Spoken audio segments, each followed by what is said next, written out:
Innal hamdalillah nahmaduhu wa nasta'inuhu wa nastaghfiruhu wa nastahdihi wa na'udzu billahi min shururi anfusina illahu fala mudhillalah wa may yudlil fala hadiyalah wa asyhadu an la ilaha illallah wahdahu la syarikalah wa asyhadu anna Muhammadan abduhu wa rasuluh. Allahumma shalli ala Muhammad wa ala alihi wa sahbihi wa man tabi'ahu ajma'in. Amma ba'du. Materi akidah wasidiyah itu kita telah baca dalam halaman 598. Wa bi annahu, dan bahwa sesungguhnya nar ahadun, seseorang yang berbaiat kepada Rasulullah tahtas syajarati, di bawah pohon di mana sahabat-sahabat Rasulullah yang berjumlah 1.400 menuntut bela atas berita kematian Utsman, itu didor. Diterangkan di halaman 600. Jadi alinea kedua, ketiga, dan keempat itu kita tinggal, bukan tidak penting, tetapi terlalu membawa kita jauh, menyimpang dari pokok persoalan. Alinea paling bawah, wa qauluhu asy-syajaratu. Asy-syajaratu pohon. Asy-syajaratu hadhihi syajaratu sidr. Wa qila syajar wala qaila tahta hadhil khilafi wa kanat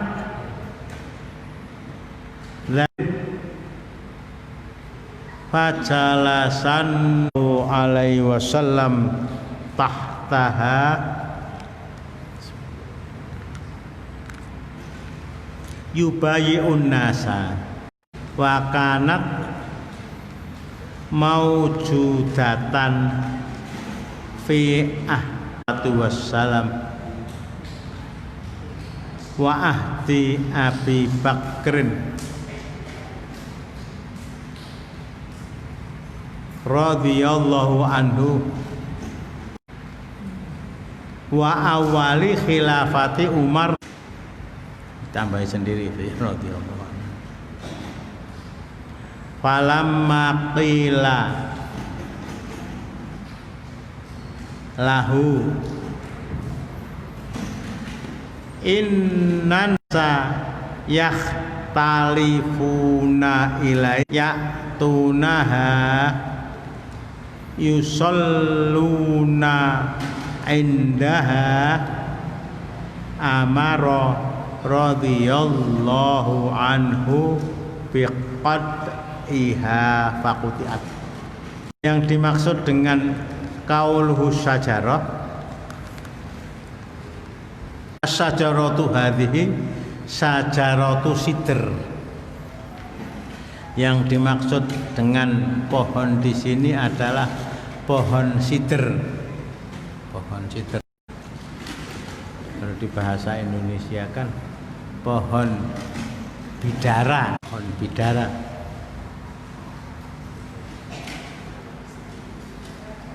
Yang daunnya menjadi salah satu sunnah kepada kita sebagai bagian dari alat untuk mencuci jenazah, memandikan jenazah.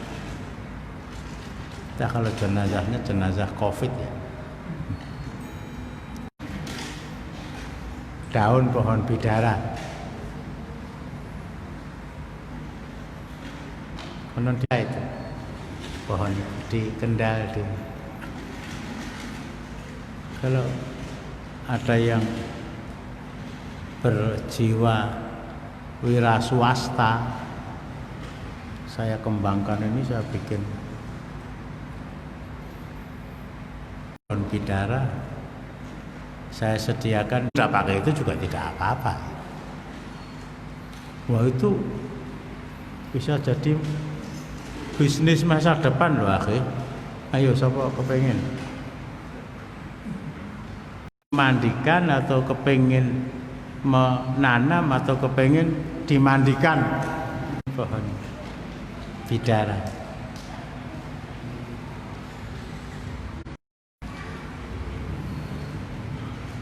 Wakila, dan ada yang mengatakan syajaratu samur.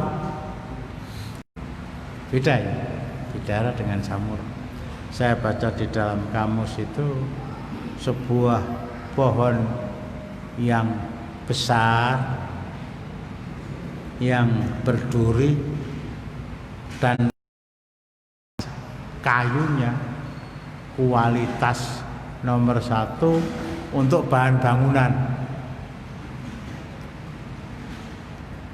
Nah, mana yang benar? Apakah kanat dzata dzillin, pohon ini dzata dzillin, kalau saya artikan secara bebas, apa namanya, naungan kepada orang yang duduk di sana dalam jumlah banyak, bahkan sampai 1.400 orang. Fajalasan Nabiyyu sallallahu alaihi wasallam tahtaha, beliau duduk di bawah. Ini ukhuwah. Belum sempat didengar berita yang sesungguhnya oleh mereka. Bahkan waalaikumsalam warahmatullahi wabarakatuh. Belajar ya, masuk majelis, assalamualaikum. Bahkan Rasulullah sendiri. Tapi karena meyakini kebenaran itu,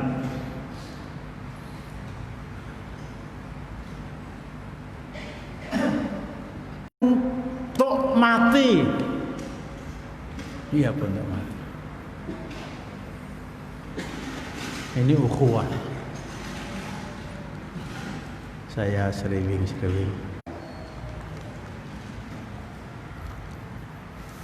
ada beberapa ikhwan yang harus berurusan dengan petugas. Lah ngomah dibalangi waktu terus piye? Bahkan konon sampai kaca mobil ya sudah saemper. Kalau memang berita itu seperti yang saya dengar. Tapi persoalannya, apa ada ya organisasi Islam yang menanyakan kepada petugas, janjane pripun to Pak petugas?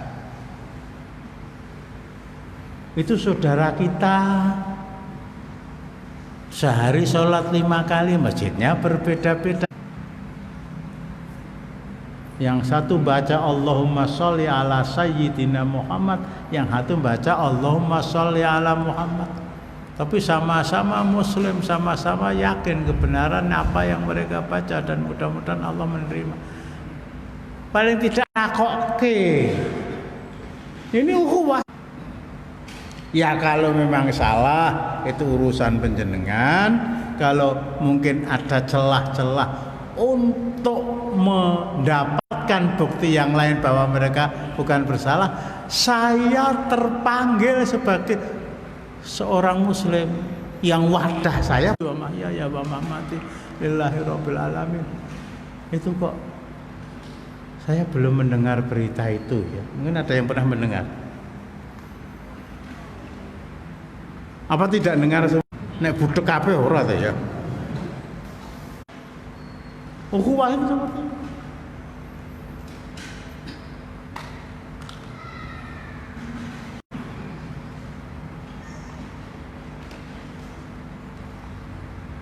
Utsman itu belum jelas apakah dia mati atau tidak. Betul-betul dibunuh oleh mereka.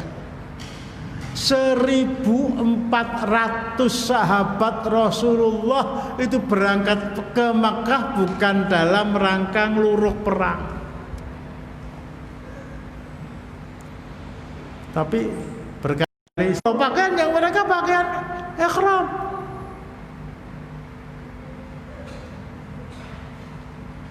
Jumlah mereka jauh lebih sedikit dibandingkan dengan penduduk, bahkan laki-lakinya.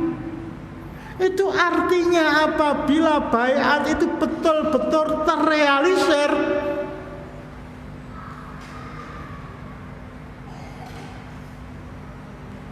di luar takdir Allah, mesti kalah. Bukan soal kalah, bukan soal menang, tapi ini harga diri, ini ukhuwah Islamiyah. Nyawa dia, nyawa saya, harta dia, harta dia, harta saya, harta dia.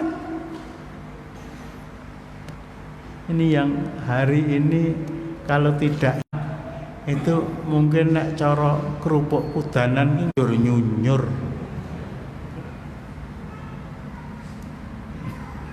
Nah, coba bersama-sama kita renungi. Saudara kita di Rohingya di luar negeri itu ya, di Syria, di Irak, di Iran, di Yaman.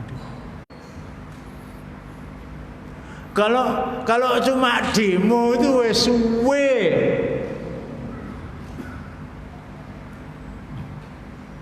Apalagi kejadiannya di Rohingya sana demonya digeladak. Datangi kedutaan saja belum terjadi. Keyakinan saya berbicara tentang gimana ukhuwah itu.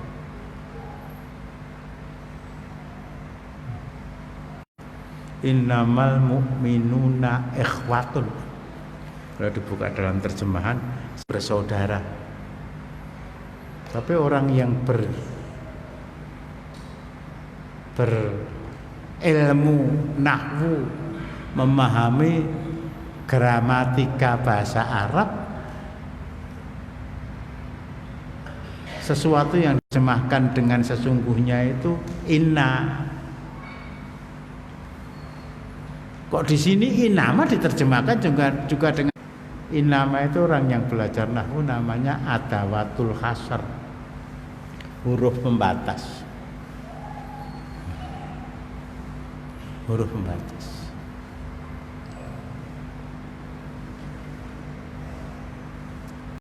Pengartian bahwa innama itu huruf pembatas, innamal mu'minuna ikhwatun, sesungguhnya sedulur, saudara lahir dan saudara batinnya orang itu, saudara lahir nama hanyalah only gur nameng tiang Islam. Sesungguhnya saudara orang Islam itu hanyalah orang Islam. Mereka yang menyatakan diri saya sebagai seorang Islam, terus yang nulungi sapa?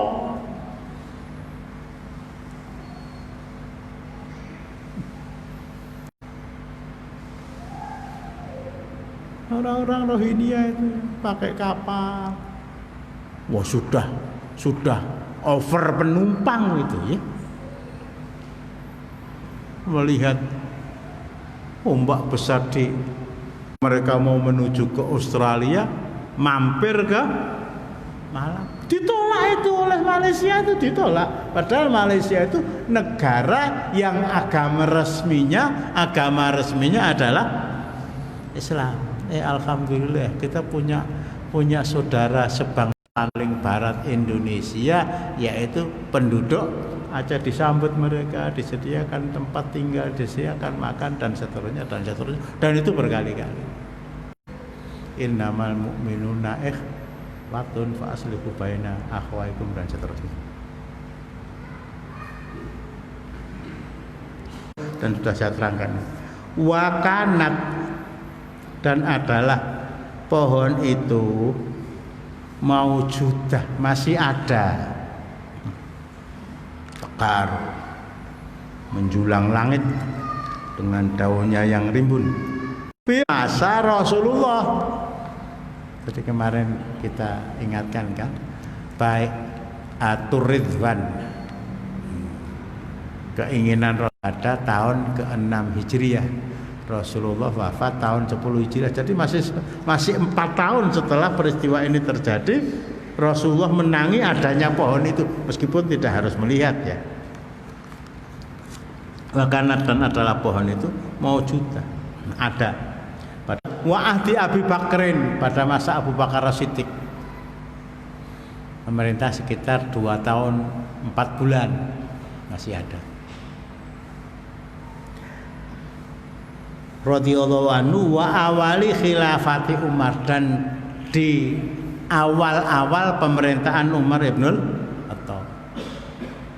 Abu Bakar 2 tahun 4 bulan, Umar ibnul Khattab berapa tahun? SBY berapa tahun? Bisa jawab apa? Tahun. Muga-muga aja kepilih gitu ya. Apa sih urusan kita dengan mereka?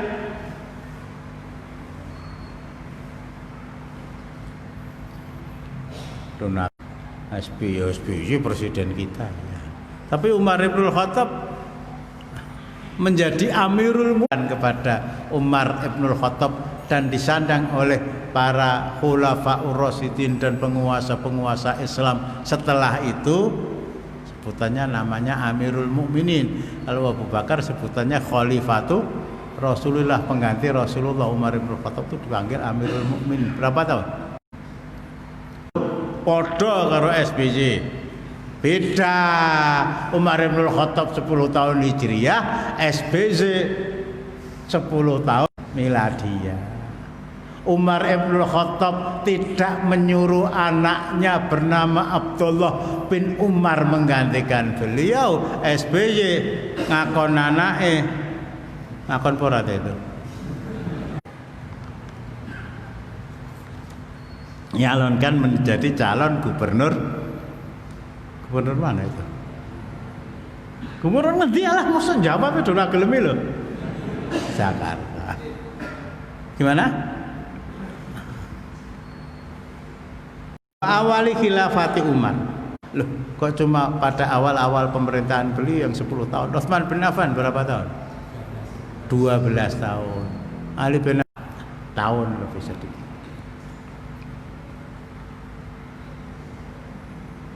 Falamma qilalahu, falamma, maka ketika, waalaikumsalam warahmatullahi wabarakatuh, lahu kepada Umar, innan nasa, sesungguhnya manusia, yakhtalifuna ilaiha, maksudnya yakhtalifuna ilaiha, ya'tunaha, mendatangi pohon tadi pada masa Umar bin Khattab.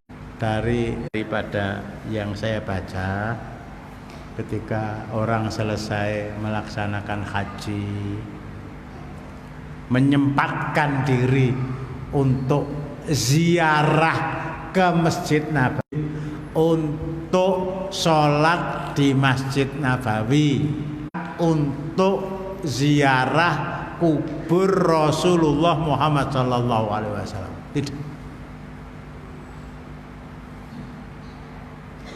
Datang ke Madinah itu ya bahwa kepingin mengetahui Masjid Nabi itu seperti manusiawi.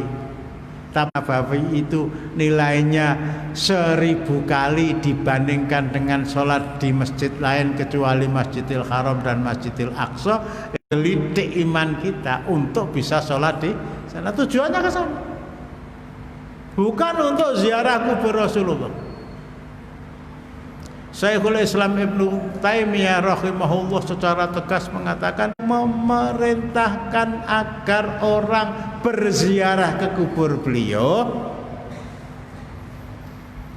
semuanya dusta, semuanya maudhu'ah, palsu. Man zaro qabri antara barang siapa yang menziarahi kuburku, artinya nanti setelah saya mati bagi dia untuk mendapatkan syafaatku. Ini makdzubah maudhu'ah, dusta hapus-hapus. Ba'da wafati faka'an nama jaroni fi hayati, barang siapa yang menziarahi kuburku setelah aku meninggal sama dengan menziarahi aku ketika aku masih hidup. Itu makdzubah maudhu'ah. Man hajja falam yazurni faqad jafani, barang siapa yang melaksanakan haji dan tidak kuburku berarti dia telah kepada saya. Itu semuanya hadis-hadis maudhu', semuanya hadis-hadis makdzubah. Cuma ya saya yakin ini enggak ada ya yang senang dengan qasidah. Pilih walang kekek daripada walang kekek juga enggak senang. Ya juga tidak tertarik tadi malam di Baitul Ma'mur saya terangkan namanya qasidah, namanya keroncong, namanya langgam Jawa, namanya itu semuanya difahami oleh Abdullah bin Mas'ud dalam memahamkan ayat 6 surat Luqman, lahwal hadis itu nyanyi. Semuanya dilarang oleh agama. Ya sama saja bahasa. Nah di antara lagu nasyid ngari itu ya Rasulullah ji'na li ziyarati qabrika. Ya Allah, jauh-jauh kami datang dari Indonesia, antri pemberangkatan itu masih ditunda lagi 1 tahun karena corona. Ya Rasulullah, jauh-jauh kami datang ke kota Madinah. Yang membuat lagu ini jelas tidak paham tentang hadis-hadis maudhu'ah dan makdzubah. Nanti kita tambah ya. Ketika pada masa pemerintah Ibnul Khattab, qila lahu innan nasa, bahwa manusia yahtalifuna ilai, mendatangi pohon tadi. Jadi saya tadi sebutkan ya, ketika mereka selesai melaksanakan haji kemudian menyempatkan diri untuk datang ke Masjid Nabawi, ke kota Madinah untuk sholat di sana. Nah dari Makkah ke Masjid Nabawi itu jalur yang mereka lewati pada waktu itu jalur. Jadi dari Makkah ke barat ke arah Jeddah kira-kira 17 utara di Hudaybiyah inilah mereka yang ingin meneruskan perjalanan menuju Madinah. Nah, padahal pada tahun ke-6 Hijriah mereka salah satu di antara 1000, dia membawa anaknya, membawa istrinya, bahkan membawa kabilahnya. Namanya sahabat ya, dalam arti bahwa mereka radhiyallahu anhum wa radu anhu itu iya, tapi secara ya pribadi manusia istirahat di Hudaybiyah, bikin tenda di sana. Anak-anak istri beritahu Rasulullah duduknya di sana, yang itu ngantuk. Itu ke sana saya malah aja. Saya di sini berbaiat kepada Rasulullah. Lah akhirnya, wah, masya Allah, alangkah beruntungnya Bapak. Jadi untuk mengecas, gitu ya. Kalau HP-nya melemem dicas lah. Untuk ngecas iman saya itu akan sholat di dekat pohon sidr atau pohon samurah, salah 2 rakaat. tempat yang tidak ditentukan oleh fadilah, kemudian dianggap ini mempunyai fadilah, itu perbuatan bid'ah. Bahwa kita sholat di Maqam Ibrahim dicontohkan Rasulullah. Bahwa kita berdoa di Multazam dicontohkan Rasulullah. Tapi sholat di dekat, di bawah pohon samura atau pohon sidr itu tidak ada tuntunannya. Kabilah-kabilahnya, ini pemimpin saya ikut sholat, nah, saya ikut sholat. Ini belum terjadi pada masa Rasulullah Umar, pada masa Abu Bakar Siddiq bin Abi Quhafah radhiyallahu anhu menjabat sebagai khalifatul Rasulullah. Nah, di awal-awal pemerintahan Umar bin Khattab itu mulai ada tahun pertama, tahun kedua semakin banyak lagi. Tahun ketiga, apa yang saya katakan itu tidak mesti benar, tetapi ya tadi saya katakan ya sesuatu yang wajar.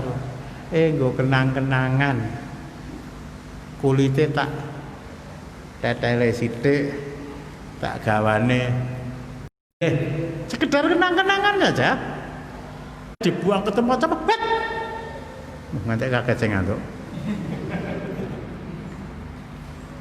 Kulit pohon bukan sembarang kulit pohon lah. Mungkin ada yang raketang sidik tak nyuklek pange. Saya ketika suatu saat, ini orang Yaman tapi ada sesuatu yang tidak dia miliki tapi saya punya.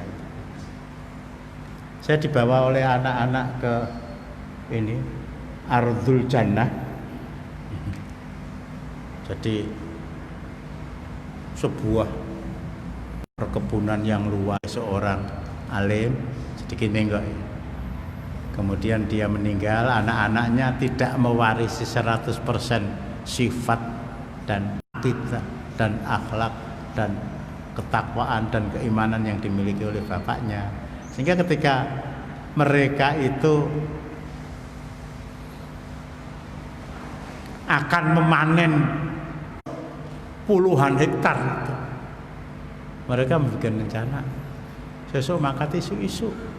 Nanti bisa dibaca dalam surat ke-69, inna balawnahum kama balawna ashabas sabti, inna balawnahum kama balawna ashabal aqsamu la yusrimuna musbikin wala yastasnun.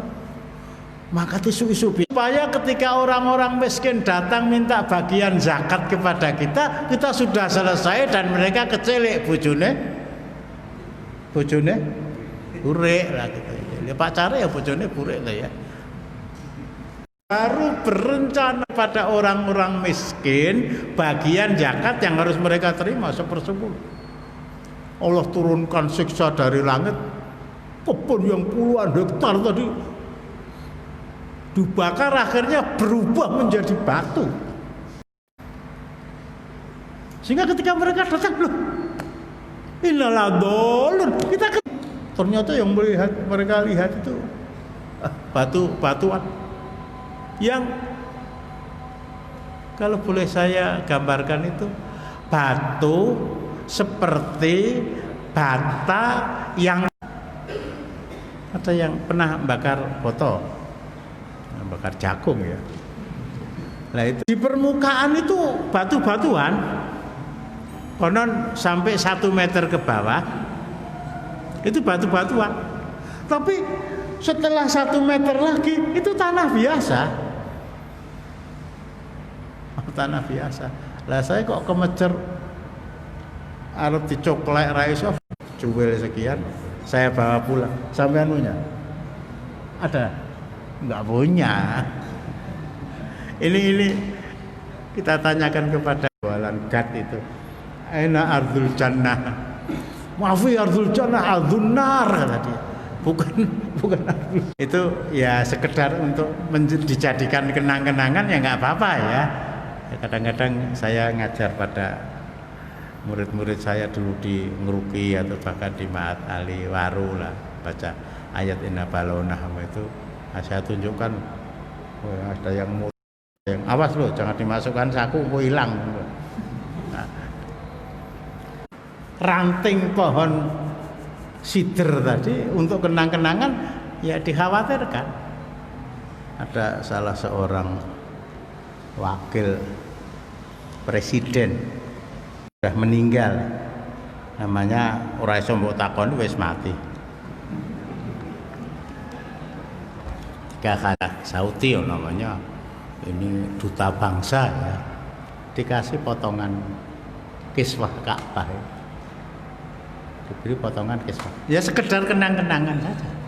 Nah, mbok kita minta mau jembilet nek dikai ya. Akhirnya dibawa pulang, konon diletakkan di.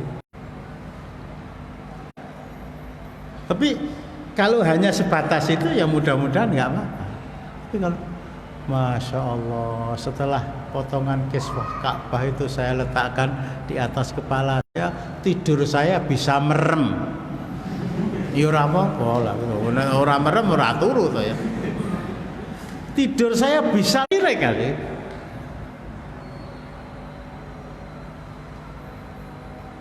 Tolong bayangkan ya, kalau Umar Ibnul Khattab mengetahui bahwa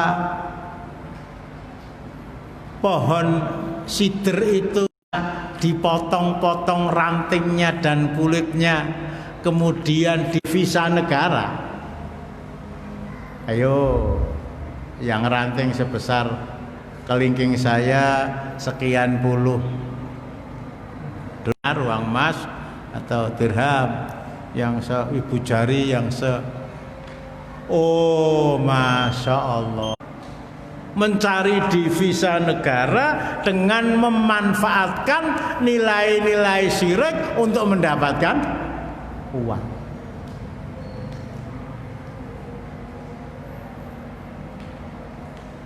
Langkah yang diambil Umar Ibnul Khattab, mengetahui banyak berkumpul di sana, berdoa di sana, nangis di sana, kalau dijadikan devisa negara, Masya Allah, negara dirakati nganggo duit syirik. Dari mana akan datang baldatun thayyibatun wa rabbun ghafur? Di bank nasional namanya Pulau Dewata. Syirik nggak ngomong Pulau Dewata itu. Ardullah itu bukan pulaunya Dewata, Dewata Cengkam apa?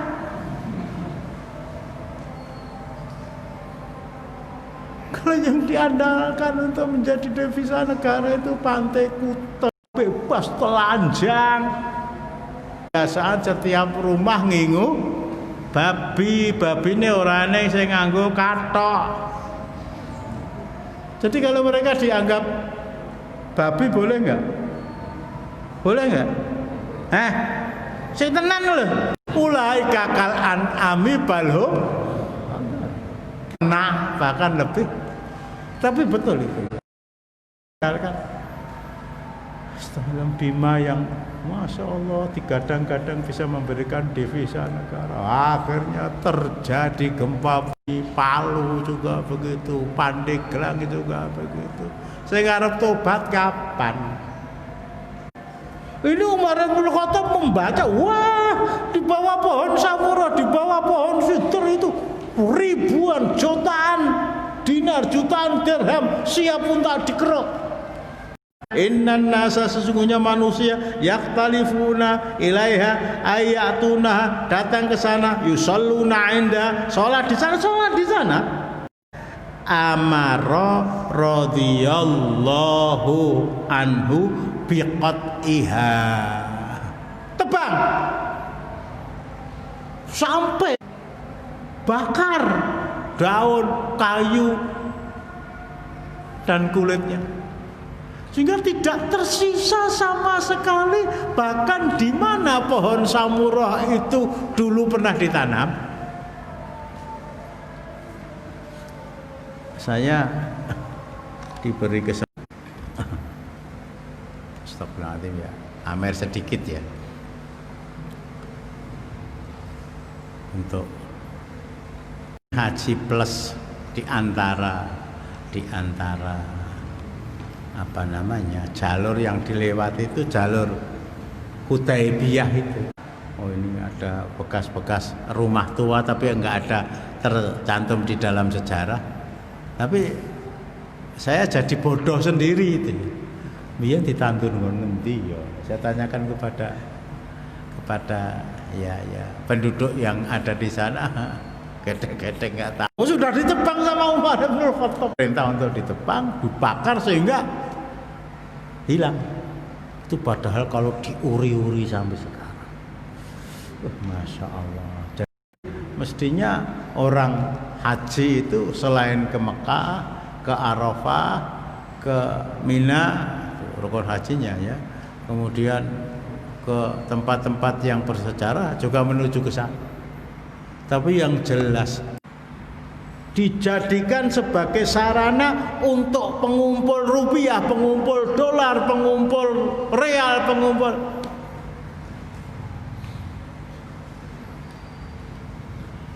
sama sekali tidak akan mendatangkan barokah. Sama sekali tidak akan mendatangkan. Ada gejala-gejala ke sana. Pangeran Muhammad bin Salman itu menjadikan Laut Merah, memperbolehkan wanita berenang ke sana. Masa berenang nganggo cadar, nganggo jilbab ya. Lanjutkan, berangkat dari kekhawatiran perekonomian Saudi itu akan suram, akan lesu kalau hanya mengandalkan minyak. Oh tidak. Fantadiris Umar ditebang. Contoh ketika jamaah haji atau umroh itu sudah berdoa di mana itu, di tempat belakang pengimaman Masjid Nabawi itu, Raudhah sudah putih itu. Kemudian mereka keluar itu jarang yang ke kanan, mesti ke kiri, melewati rumah di mana rumah Rasulullah, di mana jenazah beliau dikubur, jenazah Abu Bakar dikubur, jenazah Umar dikubur. Mbak Kace eling ini dadi lali lah gitu atau diamal. Seandainya ya, jadi orang-orang yang tidak paham untuk bisa mencium dinding di mana kuburan Rasulullah, dipagari dengan dinding itu. Atau kalau tidak mengusap-usap dinding itu, atau kalau tidak disuruh polisi tambah pesek gitu. Bahkan ada di antara mereka yang melemparkan surat ke sana kepada Rasulullah, kepada yang terhormat, katur mugi dumateng panjenenganipun ingkang minulya Kanjeng Nabi Muhammad. Apalagi yang cara Jawa ya, kalau faktor ekonomi menjadi tujuan, sekarang boleh melihat kuburan tertutup nggak bisa melihat, jadi diberi kaca. Siapa yang mau melihat kuburan Rasulullah, kuburan tenang, bayar 50 rial, kira-kira mau nggak kita? Oh mau banget. Kepengen ngerti kak ya, bagaimanapun juga watak manusia secara manusiawi kita tuh ingin tahu.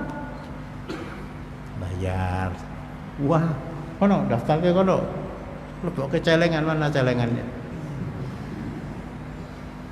Mau masuk boleh, dibikin pin 100 masuk werodok saka jero ndang metu 100 rial, lumayan, bu, sanggup mlebu neraka.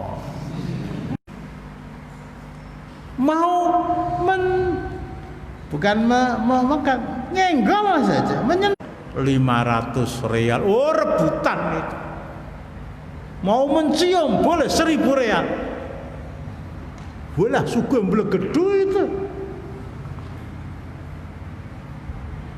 Tapi alhamdulillah sampai sekarang penguasa Saudi itu masih dijaga oleh Allah untuk sebagai salah satu dari devisa ini ya, sampai jadi kubur. Nggak ada ceritanya itu di mana kuburan Nabi Adam, di mana kuburan Nabi Nuh, di mana kuburan Nabi Idris, di mana kuburan Nabi Musa, di mana tongkat beliau. Saya pernah dikirimi Nabi Adam konon di India sana. Nang India yang apa, nang Indianapolis yang apa. Nggak ada yang disebut. Kita untuk nguri-uri kuburan, mbok tanggane Pak Husain kuwi malah.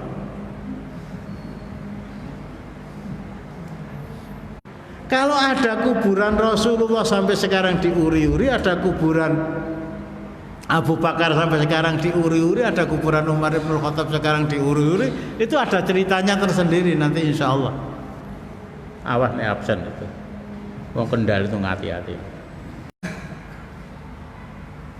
Tapi kuburan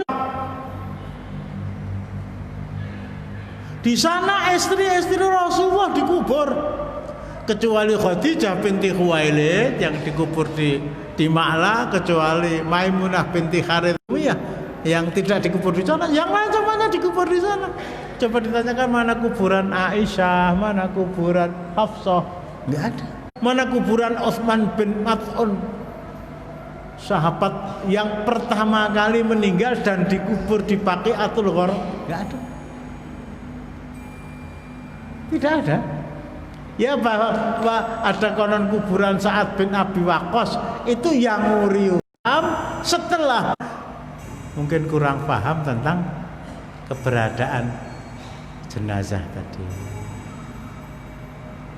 Jadi kalau kuburan orang Panularan, Pak, nah kuburan Kiai Ghazali biasa kuburannya ngat ning kuburane Kiai siapa? Kiai siapa? Selantai waktune kok iso aja. Kiai Sirot lah. Padahal sejarah tentang kiprah beliau di dalam Iqamatuddin mana yang paling berjasa dan berharga, kekuatan dan kemampuan mereka terbatas menyampaikan Islam kepada Islam tidak mengajarkan kita untuk menguri-uri kuburan. Ya. Assalamualaikum warahmatullahi wabarakatuh.